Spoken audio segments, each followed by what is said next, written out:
Imagine a world where this dude, the king of curses, is running things. Cities could be in ruins, people living in constant fear, curses running wild with no one to keep them in check. The sorcerers, the last line of defense, wiped out or on the run, powerless to stop the onslaught. And Sukuna, sitting on his throne, smirking, knowing he's untouchable. No more balance, just an era of darkness and pure terror. Everyday life would be flipped upside down. No one would feel safe, not even for a second. Regular folks would have to fend for themselves against curses that are way out of their league. Schools for sorcerers? Probably obliterated, leaving no one to train the next generation of defenders. The government might try to step in, but what can they do against a being as powerful as Sukuna? It'd be like trying to stop a tsunami with a sandcastle. Society could crumble, with people either going underground or trying to strike deals with lesser curses just to survive. And Sukuna, he'd be reveling in the chaos, playing puppet master to a world drowning in fear and destruction. Without sorcerers to maintain order, the line between our world and the cursed realm would blur, leading to all sorts of unimaginable horrors becoming the new normal. The balance tipped, hope dwindling. As Sukuna's influence spreads, he'd likely establish his own twisted form of rule. The strongest curses might become his lieutenants, enforcing his will and subjugating any who dare to resist. Ordinary humans would be little more than playthings or resources to be exploited. The concept of justice would be obliterated, replaced by a brutal survival of the fittest. Communities might become insular, distrustful of outsiders, knowing that any stranger could be a servant of Sukuna or a curse in disguise. Alliances could form among the remnants of humanity, pockets of resistance fighting back in guerrilla warfare, but their chances would be slim against such overwhelming power.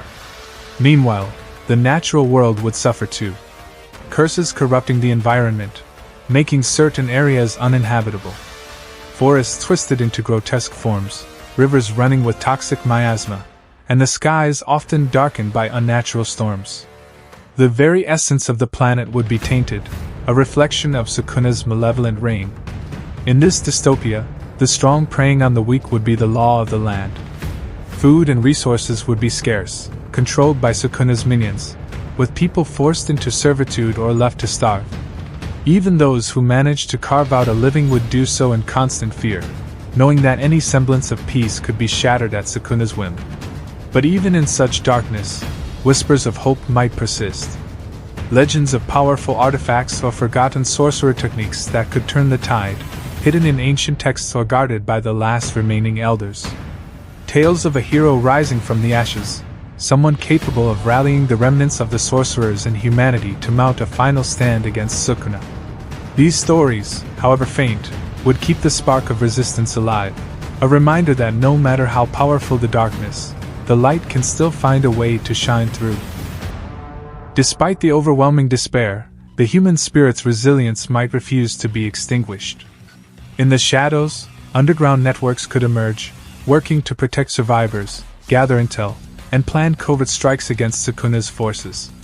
These groups would be comprised of the bravest and most resourceful individuals, including former sorcerers, regular humans, and even a few defected curses who grew disillusioned with Sukuna's tyranny. As these resistance groups operate in secrecy, they would constantly seek out any potential edge, old scrolls with forgotten spells, cursed tools that could be weaponized, or alliances with the few remaining benevolent supernatural entities. The dream of a world free from Sukuna's grip would drive them, fueling their determination.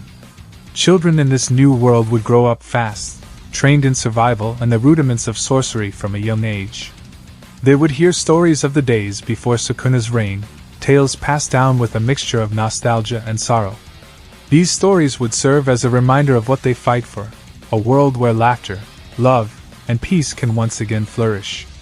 Yet, the path to reclaiming such a world would be fraught with peril. Every mission the Resistance undertakes would carry the risk of discovery and annihilation.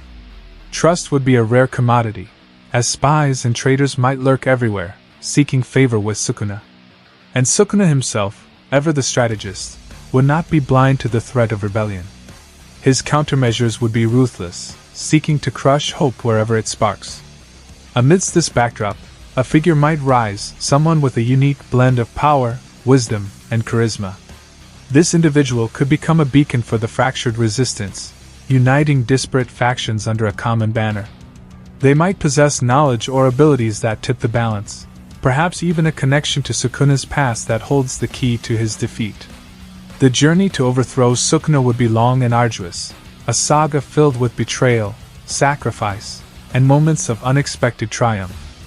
Allies might be found in the unlikeliest places, and old grudges would need to be set aside for the greater good. As battles rage and losses mount, the ultimate goal would remain clear: to end Sukuna's reign of terror and restore balance to the world.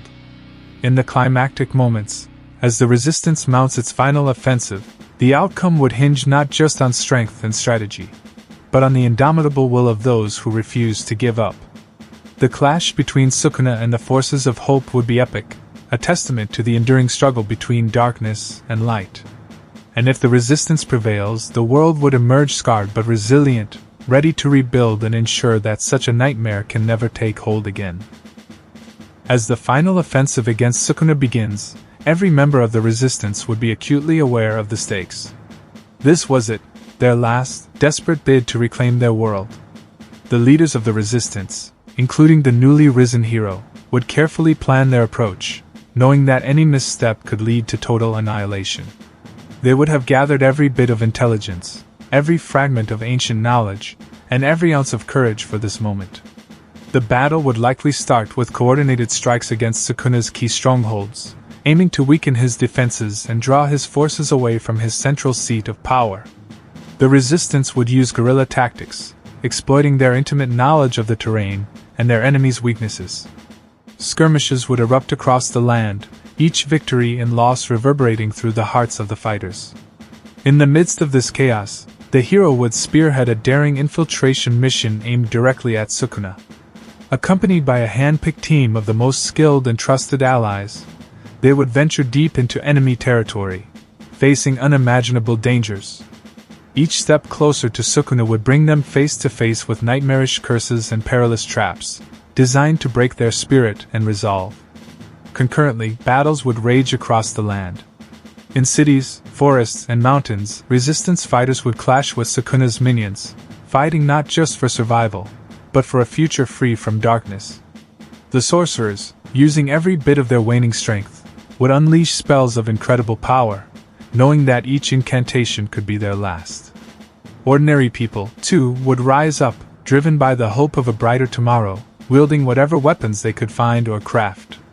As the hero and their team finally confront Sukuna, the air would be thick with tension. Sukuna, with his overwhelming presence and malevolent power, would greet them with a mixture of amusement and contempt. The ensuing battle would be nothing short of cataclysmic, a clash of titanic forces that would shake the very foundations of the world. The hero, tapping into every ounce of their strength and drawing upon the support of their comrades, would face Sukuna in a duel that pushes them to their limits. Memories of fallen friends, the suffering of the innocent, and the hope of those still fighting would fuel their determination. Each blow exchanged would resonate with the weight of the world's fate. In the decisive moment, the hero might discover a crucial vulnerability in Sukuna, perhaps a remnant of his humanity, or a hidden flaw in his seemingly invincible power. Exploiting this weakness would require not just strength, but profound understanding and courage. The final strike, a culmination of everything the hero and the resistance have fought for, would be a testament to their indomitable will. As Sukuna falls, the world would seem to hold its breath. The King of Curses, the embodiment of terror and despair, defeated. In the aftermath, silence would blanket the battlefield, gradually giving way to the sounds of relief and celebration. The surviving resistance fighters, bloodied but unbowed, would begin to grasp the magnitude of their victory. Rebuilding the world would be an immense task. The scars of Sukuna's reign would run deep, but with his defeat, hope would bloom anew. Sorcerers and ordinary people alike would work together to heal the wounds of the land, restore shattered communities, and ensure that the lessons of the past are never forgotten. In this new era, the hero, having fulfilled their destiny, might become a symbol of resilience and unity, inspiring future generations. Monuments would be erected, stories told, and traditions revived, all honoring the sacrifices made to reclaim a world from the brink of darkness. And while the memory of Sukuna would linger as a cautionary tale, the spirit of humanity, strengthened by the trials it has endured, would forge a future filled with promise and light. In the wake of Sukuna's defeat, Kenjaku's reaction would likely be a complex blend of frustration, disbelief, and strategic recalibration. As a master manipulator and one of the most cunning minds in the world of curses and sorcery, Kenjaku would not have anticipated such a monumental loss so easily.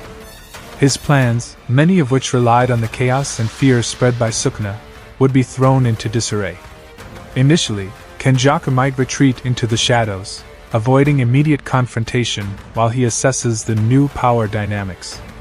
He would likely view Sukuna's defeat not just as a setback but as an opportunity to rethink his strategies and possibly exploit the weakened state of both the sorcerers and the remnants of Sukuna's forces. Kenjaku's frustration would be palpable as he reflects on the unraveling of his carefully laid plans. He would likely dive deeper into his research and experiments, seeking new ways to harness power and create disruptions. Kenjaku, never one to be easily deterred, would begin crafting new schemes, potentially focusing on other ancient curses or artifacts that could give him an edge. His reaction might also include attempts to manipulate the victorious sorcerers and resistance fighters. By sowing seeds of doubt, mistrust, and internal conflict, Kenjaku could aim to destabilize the newly reformed world from within. He might approach disillusioned or power-hungry individuals, offering them power or knowledge in exchange for their loyalty, creating new threats and divisions. Kenjaku would continue to be a looming threat, his presence felt even if he remains out of sight. He might experiment with forbidden techniques, seeking to surpass Sukuna's power or find a way to resurrect and control other powerful entities. His adaptability and relentless pursuit of his goals would make him a constant source of danger, ensuring that the victory over Sukuna is not the end of the struggle, but merely the beginning of a new chapter in the ongoing battle between light and darkness. Throughout all this, Kenjaku's cunning would ensure that he never fully reveals his hand, always keeping his true intentions and ultimate plans shrouded in mystery. The heroes of the resistance, while enjoying their hard-won peace, would need to remain vigilant, knowing that Kenjaku's shadow still lurks, waiting for the perfect moment to strike and plunge the world back into chaos.